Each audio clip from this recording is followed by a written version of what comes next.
Welcome to the show where we break down the mental health stigma, navigate sobriety with humor, and prove that it's okay to laugh while you heal.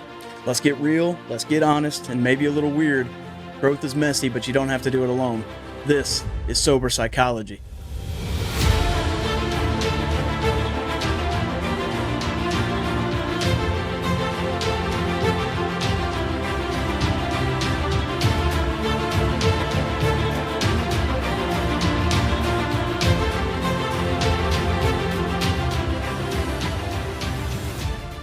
Hello, you beautiful people. Happy New Year.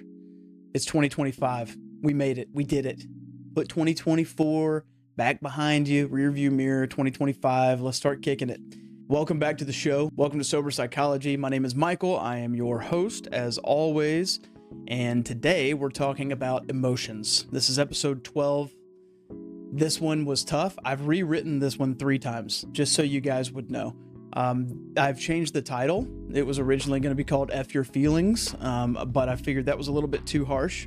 The message that we're trying to portray is that the emotions and the feelings that we experience, although we make them a bigger deal than what they should be, they are still important. So, all that to say, I decided to have a little heart check. I decided to consider what I was saying with the harshness of these emotions. And I changed this to emotional regulation because why not? But we're going to dive into it today. We're going to talk about understanding emotions, understanding how to regulate the emotions, giving you some quick tips, some good ideas on how to handle the emotions when they start to get really overwhelming. I feel like we've all experienced it. I still deal with it. And so it's a way for us to be able to find that even flow, right? Oh, cue Pearl Jam. What a good song. Anyways, emotions are a lot like high school.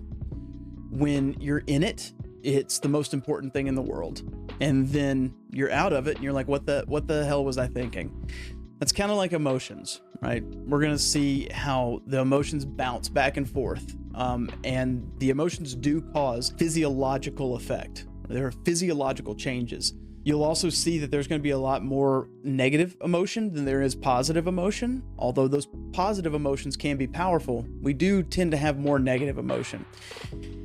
It's also interesting to me when I was doing a deep dive into all of this, looking at it from a psychological perspective. Psychologists still haven't really given a good definition for what emotion is, and they argue it a lot. And you would think that a bunch of scientists with extra degrees, all these PhDs and masters floating around, and you'd be shocked. Go look it up. How many articles are just being slung around left and right, arguing what an emotion actually is, the value of an emotion, the importance of an emotion. It's like they can't get together and come up with it. So they need to keep their emotions in check. Maybe they need to watch this episode. If you find a really good psychologist that doesn't know how to define what an emotion is, send them my way. So I did find one definition, and it's probably the closest that I was able to find that encompasses everything. But what is an emotion? It is a complex mental state stemming from a situation or an event, and is typically accompanied by physiological changes in the body, influencing thoughts and behavior. So to break that down, it's a complex mental state. So there are complexities with this, right? There are going to be a lot of different levels to what an emotion actually is, and it's going to be stemming from a situation or an event. Now, a lot of times, that situation and event that does have a powerful influence. There are situations where we're kind of caught off guard, whatever. We're going to get into that, but it's stemming from a situation or an event, and it's typically accompanied by physiological changes. Your body will actually change. Your brain chemistry will actually change from negative emotions. Also, it will change with the positive feelings as well. But these are going to influence our thoughts and our behavior. We're going to, again, break down how that works. So think of emotions as like the original GPS for you, right? Like it will get you. It's a guidance point. It's going to get you to your destination. It may not be pretty. It may send you on the route that takes you on the back roads in the country where there are no gas stations. There's no sign of life. And if you pull over, you know it's going to be a hills have eyes situation, you know? But our emotions are there to guide us.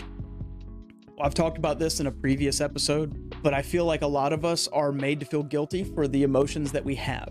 We're made to feel guilty for our feelings, and we get into this mindset, and maybe society makes us think this, maybe it's your upbringing, but you're wired to start to believe that I'm supposed to suppress the emotions, and that is not correct. Now, on the opposite end of that, you're not supposed to just let loose and act on all of your emotions, right? So there's a balance in all of this. But one of the worst things you can do is suppress your emotions. We're not supposed to suppress it. You're not supposed to feel bad for it. You have feelings, you have emotions, you're wired to have those for a reason. If you remove all of those, you no longer have a guidance point. You no longer have that internal GPS, but then also you're a robot. Emotions are what make human beings unique in the sense that you and I could be in the exact same situation and experience two completely different emotions from that, right? It's a lot of our emotions are based on values, it's based on perception, but still, that allows the uniqueness of the human being. So don't think about emotions as being something terrible and bad, and do not think about it as something that you're supposed to suppress. You are not supposed to suppress your emotions. Get closer when I say this to you. You're not supposed to suppress your emotions, okay?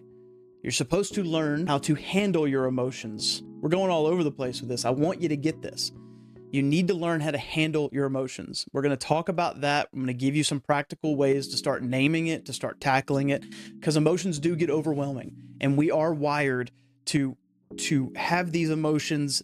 They come in, and we're supposed to find a way to process it. And if we don't have a way to process it, then it gets overwhelming, okay?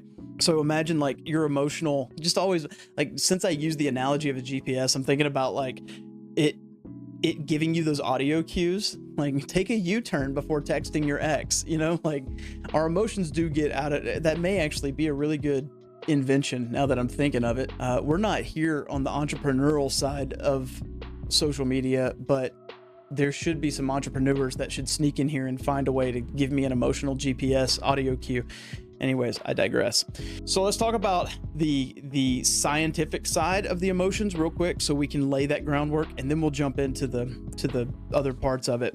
But emotional regulation is going to be our ability to manage and respond the emotional experiences that we're having in a way that's constructive.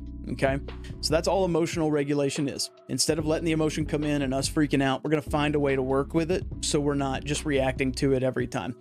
So it's not about ignoring and suppressing. It's about navigating. Okay. And then as far as the brain's role is concerned when it comes to handling emotions, you have the amygdala, and your amygdala is going to be the emotional alarm system. That's going to be the one that lets your body know, like, there's something's going on, like what is going on with this emotion, whatever it may be.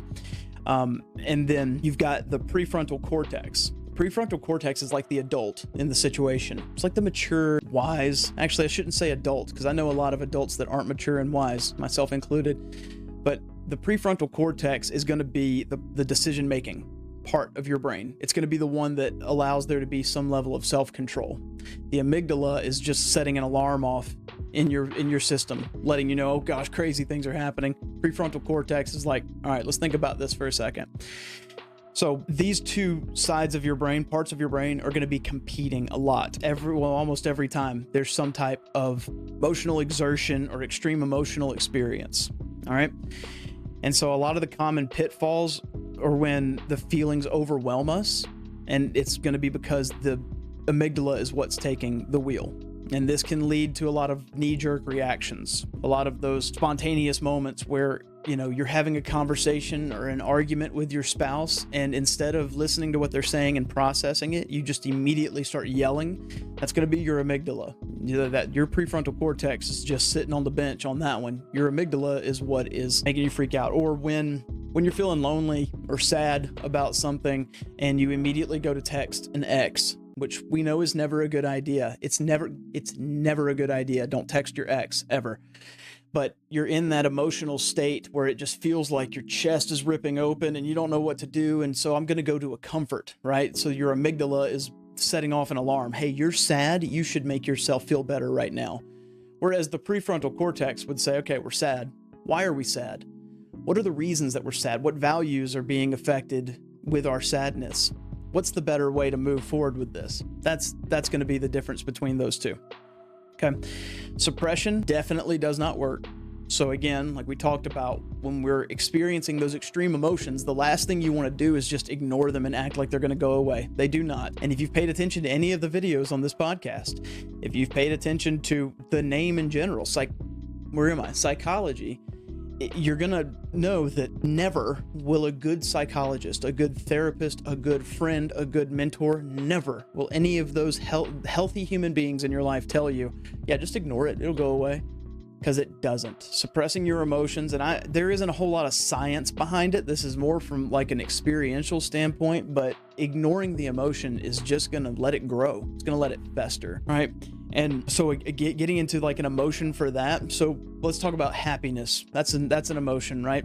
Well, happiness isn't really an emotional state. It's more like everything is good and I don't want anything to change, right? Pleasure, however, I'm going to need more of that to make me feel better. I need more and more and more and more and more. And that's where you lead into that hedonistic lifestyle where all I'm doing is drinking and drugging and sexing and doing everything I want to do when I want to do it. That pleasure-seeking life is going to eventually put me into a bad spot. I'm going to have the negative emotions. I have to keep maintaining that pleasure-seeking, and then I'm going to fall apart. So happiness is going to keep you like in this little range, right? And then like, you know, you've got shame, you've got love, you have all of these different emotions that are floating around. But the important part of all of that is you're not supposed to just suppress it and act like it goes away, right? And again, life isn't just about happiness. We're not going to have happiness forever. Even if you have serenity, like I think I've gotten to a point in my life where I've achieved a level of serenity where, you know, and for me, we've talked about this before, that's my relationship with God, where I know that everything's going to be okay regardless of what happens, but I don't have the peaks and the valleys as much as I used to with the emotions. I still get there. I'm still human. I still struggle with it, but I get to this point where I know, okay, it's going to be okay. But one of the main reasons that I'm there is because I stopped suppressing everything. As a recovered alcoholic, notorious for this, I would get really, really hurt by something. Well, what's the first thing I'm going to do? I'm going to go drink and try and ignore it. I'm going to suppress it because I don't want to feel this anymore. And so by suppressing it, now you're going to layer on some shame with that, because now I'm drinking myself into oblivion and I'm ignoring people, or I'm having these terrible thoughts, and now I feel shameful because I'm feeling this emotion and the way that my brain is progressing. And there for a moment, there's that, everybody knows where, you know, if you drink alcohol, if you've done drugs, you know that brief window where everything feels good. Everything's glowing. The lights are brighter, sounds are crisper, things taste better, smell better, like your thoughts, you're just in such a good spot. And then what do? You keep drinking, and then it gets bad. And then before you know it, you're trying to holler at your ex, you're trying to pick fights with people you don't need to pick fights with for no reason. I've done all of these things, by the way. So finding that balance in it all, identifying the emotion, talking yourself through it. Another good tip is aiming the emotion. We're going to talk about that here in a second too, but pause, label your emotion, start talking through it. We'll talk about some helpful tips with that. But anyways, recapping real quick, because I know I just kind of rambled through that. You've got two parts of your brain. You've got the amygdala, which is going to be the emotional, it's the alarm system for your brain. I'm feeling an emotion. And then you have the prefrontal cortex, which is going to be the thought aspect of it. This is going to be the decision making, the self-control. You want to try and get all of these emotions that are going off with the amygdala to slowly but surely work over to that prefrontal cortex. Now I can think through it, and I'm not just going to have this knee-jerk reaction where I'm screaming or I'm fighting or I'm freaking the F out or I'm going into fight or flight mode every single time. I'm either constantly avoiding and withdrawing, or I'm just fighting it out, getting to that prefrontal cortex, thinking through it. All right. So let's see. I have a lot of just random notes. As I said, I did this 3-4 times. Okay. So don't fight the feeling, right? So fighting emotions is counterproductive. They only get louder. Trying not to feel stressed before a big event often makes you more stressed. You can look into the psychology behind all of this. But if you look at the way that our brains work, the way that the human brain works, we create negativity in our own brain. And this is going to be controversial because we've all experienced things. We've all been through things. Everyone has some level of trauma. And therefore your brain now thinks in a negative way around that trauma, but we create negative. So one of the quick psychological ways of doing this is if I tell you, don't think of an elephant, what's the first thing you do? You think of an elephant.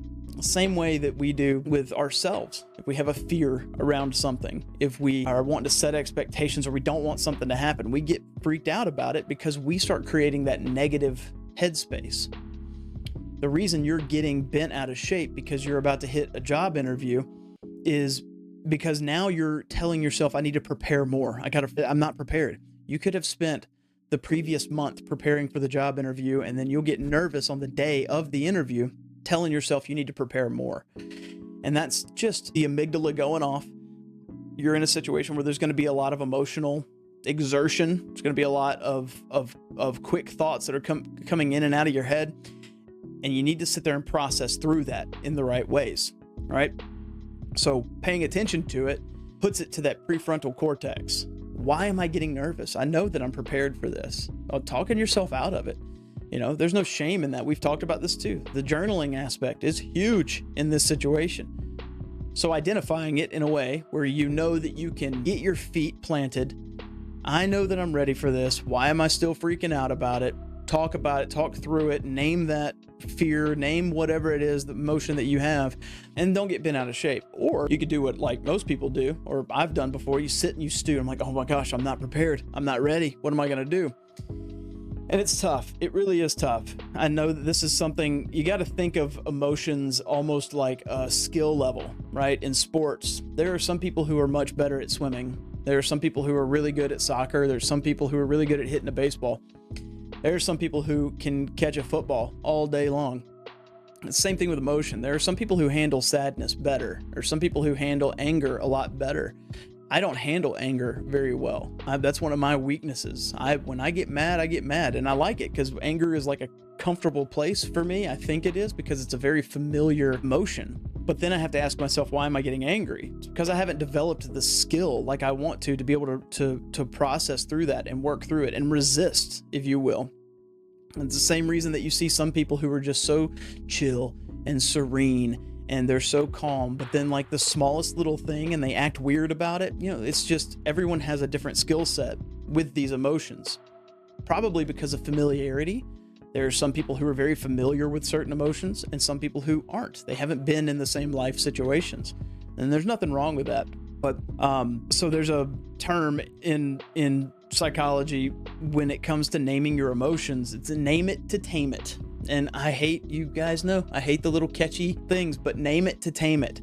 So when you're experiencing this emotion, if someone drops a bomb on you, if a boss comes up to you and says, hey, we're gonna have to let you go, like you're getting fired. If a girlfriend tells you, hey, you know, like I'm done with this relationship, I found somebody else, I'm no longer interested, whatever it is, then at that point, like, take that emotion, feel it. That's real. It's raw. You're supposed to feel it, but start naming it.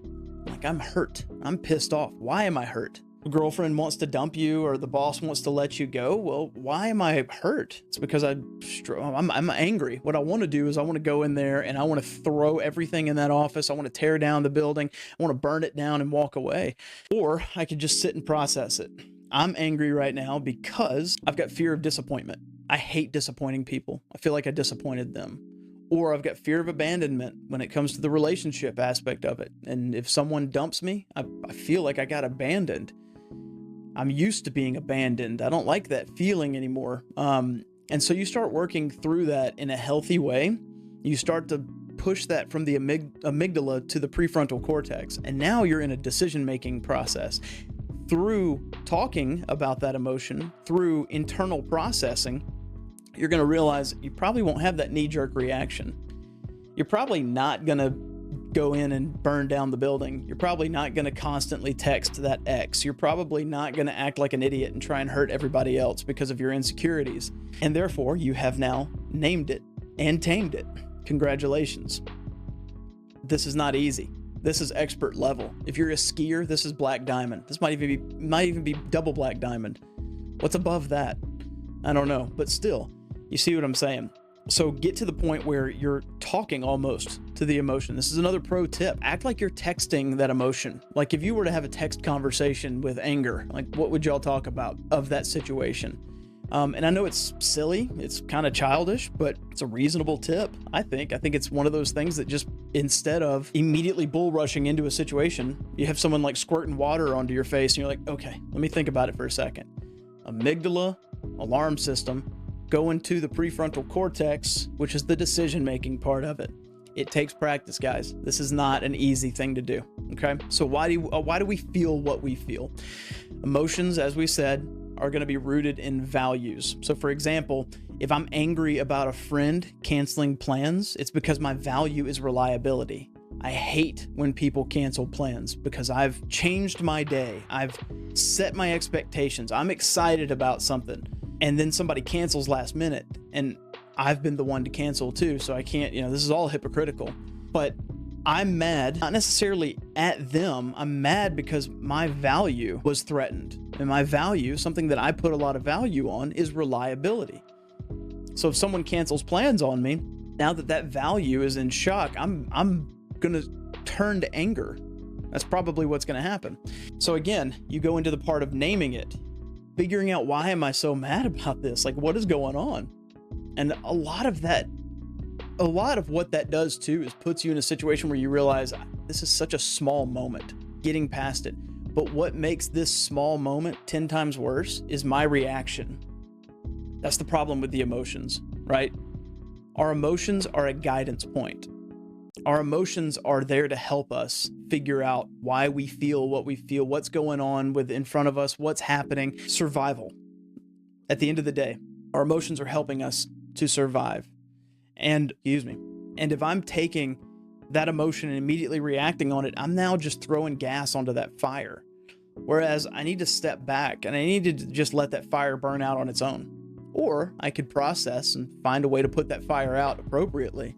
But sitting back, breathing through it, and understanding, okay, there's a reason that I'm experiencing this emotion. You don't have to be a robot about it. You can still be mad. You can still experience it. I handle emotion differently now than what I used to, but there are still moments where I fly off the handle. I let things go. I get mad. I get sad. I get upset. I get, all of these emotions, and it's all knee jerk. I'm letting the amygdala take over and I'm not processing through it appropriately.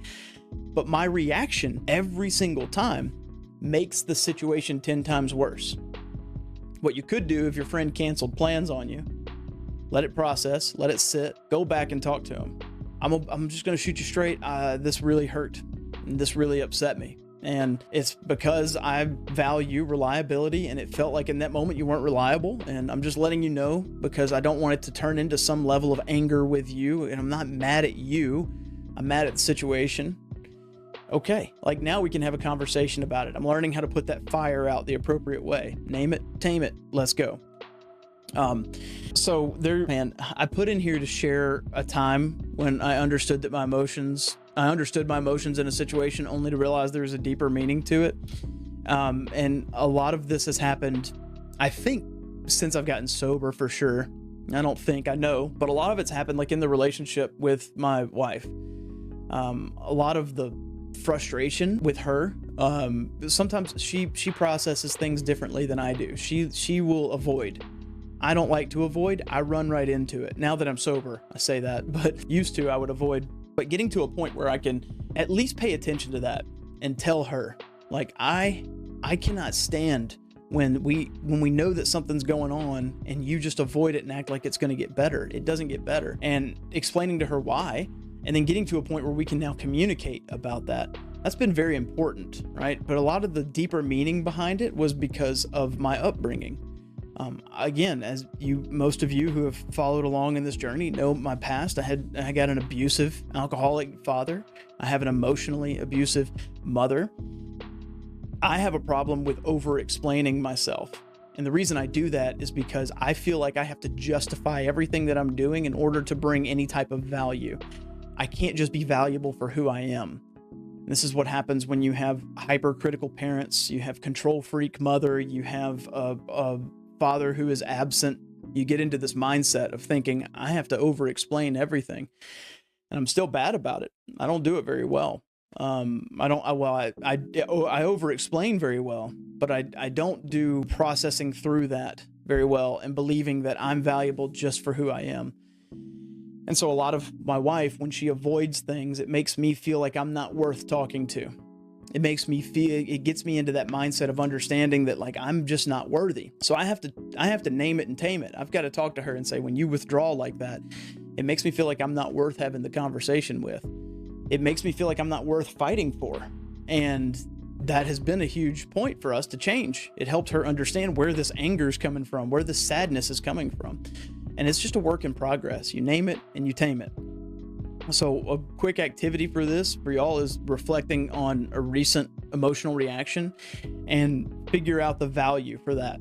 Did you have a simple conversation with someone that turned into a blow-up argument where you were yelling? Why? Why did it get to that point? Where was your frustration coming from and why were you frustrated? There are a lot of societal norms and upbringing influences that are tied to emotional triggers. That's another thing to pay attention to. That's a journey that you have to take on your own, unfortunately. You can have people that'll help guide you. And as always, I'm here to help, but you got to figure out like, why am I getting triggered by this? Where is that coming from? Where's that fear of abandonment? The fear of disappointment? Where is that actually stemming from? And another quick tip is you can use your emotions as like a values compass. Like when you feel something strongly, ask yourself, what does this say about what matters to me? When I get mad about something because somebody said something or something happened, some event occurred, why am I getting mad about this? Why am I getting upset? What value is being threatened that's causing me to get to a point where I'm so mad about this that I'm willing to just act like an idiot? And that helps me out a lot of learning who I am. Again, it's not a smooth road by any means, but it's that. So how can we take all of this? How can we become like an emotional Jedi? How can we get to the point where we're managing these emotions, these wild thoughts, this crazy amygdala? How can we get to the point where instead of reacting, we're working through it? So you've got it. We're going to go back into this every time. So at some point, y'all are going to have to figure this out, but you got to master mindfulness. You got to question your feelings, and then you got to learn to let go. These are things that I'm saying.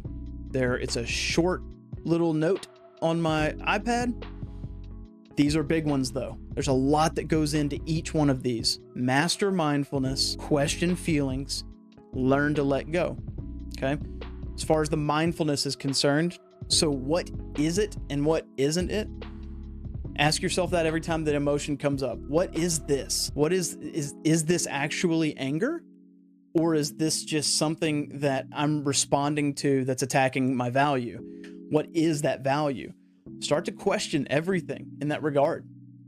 As y'all know, my wife and I just had a kid, and that's one of the things that I'm going to do my best at is to get him to question everything. That's going to make one rebellious little punk of a kid, but questioning things. Why is this happening? Why am I acting this way? Why am I getting so bent out of shape because of this? And then getting to the point of realizing it's probably not me being mad at that person. Someone cuts me off in traffic. Am I mad at that person? Or am I mad because I'm running late? So now whose fault is it that I'm angry? It's probably mine, right? More mine. Let's not even talk about that because I got some road rage issues as well, I'm sure. And then another tip for that, like grounding yourself in that mindfulness, we can work on box breathing. This is one thing that I learned in rehab. We did this a lot because one of the things that they talk to you about in rehab is meditation. And I had never tried to meditate. I thought it was just some hippie BS. You got to sit around with some incense and some little cymbals and little ringing of the bells and all this. And this is so stupid. And then meditation was how I connected with God on such a deep level. I connected with myself. I connected with my thoughts. But box breathing is a really cool technique. So basically, you're going to pick a number where you're comfortable of holding your breath. I keep it at like 4, 5, just because it's not overdoing it, not underdoing it. But the idea is you breathe in for 4 seconds, and then you hold it for 4 seconds, and then you breathe out for 4 seconds. And then you hold that for 4 seconds. So you make a box. Breathe in, 4 seconds. Breathe out, breathe in,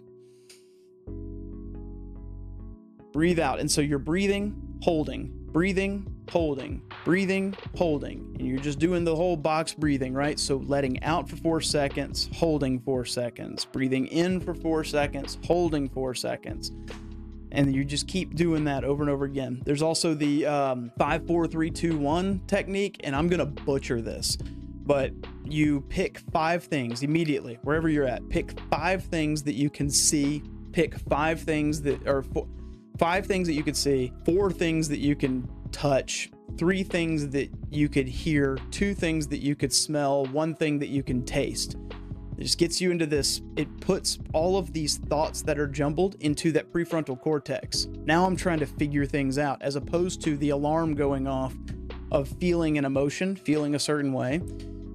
Anyways, all of this can get you to a mindfulness technique. It get you to a posture where you're ready to start thinking through it as opposed to reacting to it. Then the next part of this is questioning the feelings. So an example of this is the anger about getting cut off in traffic, or is it about me running late? So you're starting to question that feeling. Like, where is that anger coming from? I'm mad, not necessarily because that person cut me off, which you should be mad. You can be mad, but it's really the base root of all of this is because I'm running late and I'm frustrated. I dealt with this today. To give you a quick example, we have a baby who is being a baby, and the only way that he can communicate with us right now is crying. And so he won't go to sleep sometimes. He's struggling with this whole sleep schedule, feeding schedule. He's learning how to be a human, how to live, right? And because my sleep schedule is so jacked up, which again is my fault, I slept longer than I wanted to. I wasted half of my day. And then when I woke up, I was in this emergency response mode where I need to do all of these things and get everything done. And I can't tell y'all how often this happens, by the way. So the smallest little things set me off. Like my dog, when I took the sheets off the bed to put them in the wash, my dog jumped up on the bed with his muddy paws. And so now the covering of the mattress is covered in dirt. I got so mad for no reason.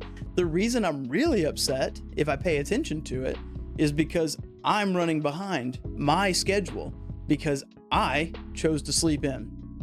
So that's how you get to the point where you're questioning your feelings. Why am I actually mad about this? Is it worth throwing a fit? Is it worth getting real bent out of shape over? No, it's not. And so another tip for this is to have an internal Q&A. Just ask yourself these questions. Have a Q&A session. Sit down, pause for 30 seconds. Why am I so mad? Okay, this is why I'm mad, but this happened earlier. Instead of putting that fault on somebody else, understand, okay, it's probably something that I did, which honestly is a very humble way of living life. I've learned. I pretty much just get to a point where I'm like, all right, I did something to cause this. It takes the blame away from everybody else. I don't get to be the victim around it anymore. At some point or another, the reason that I'm bent out of shape right now is because I did something. Bingo. And then letting go. This is a tough one. Not easy, but I did this a lot with relationships. It wasn't that the person that I was with was the soulmate for me. It wasn't about that. It was about the fact that the relationship ended. There was some level of disappointment and some level of feeling abandoned. And because I hated myself and I didn't want to be alone, I would hang on to every type of emotion that existed. My ex-wife, the amount of times that she caught me communicating with an ex is unbelievable. And that's the kind of person I was. I would drink, I would suppress these emotions, I would act like they would go away, and then I would have enough to drink to where I didn't care anymore and I would just do what I wanted to do. I'm chasing that pleasure seeking, right? I'm trying to get to my happiness state again. I wasn't letting go of anything. And I have an issue, it's a double-edged sword, but I have a hard time forgetting anything. I remember things from when I was 5 years old, very clear things, conversations, moments, the way things felt and smelled and sounded. And it's really tough for me to let things go sometimes because I have an emotion attached to everything.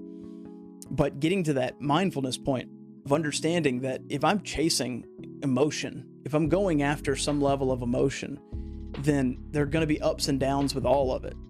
If I'm getting to the point where I'm thinking through it and I'm processing through it, like all of a sudden, this tends to get a little bit easier to live life. Harder to get to the point where you're processing, but it's easier to start letting go of things. And then a quick tip for this one is this is an exercise based on just releasing grudges, like letting grudges go. And it can be something as simple as writing it down on a sheet of paper, what my grudge is, and then finding a way to just toss it, burn it, throw it in the fire. There are a lot of random rehabs and stuff will do this. There's a rehab that I've visited, and they would put like their fear or their resentment or whatever was holding them back, and they would write it on a Post-it note, and then they would go and nail it up to the side of a house. Or they had a cross too, or they would just nail it up there and say, okay, I'm giving this over to God. And that's it's really powerful. It sounds simple. It sounds childish. Some of you will probably roll your eyes at it, but I mean, it's a very powerful practice to let go of that grudge. Learn to let go. It's a practice of getting rid of things, right? But all that to say, this is just a simple breakdown of what emotions are. Emotions are crazy. They're wild. We don't really know how to define them necessarily. But at the end of the day, your job is to take it from that alarm system, that amygdala of saying, okay, this emotion is going crazy.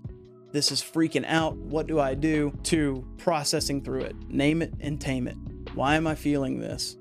You hear this all the time. Facts don't care about your feelings. And that's true. Like, you can't go to court and tell people, well, I hit this person because I was feeling angry.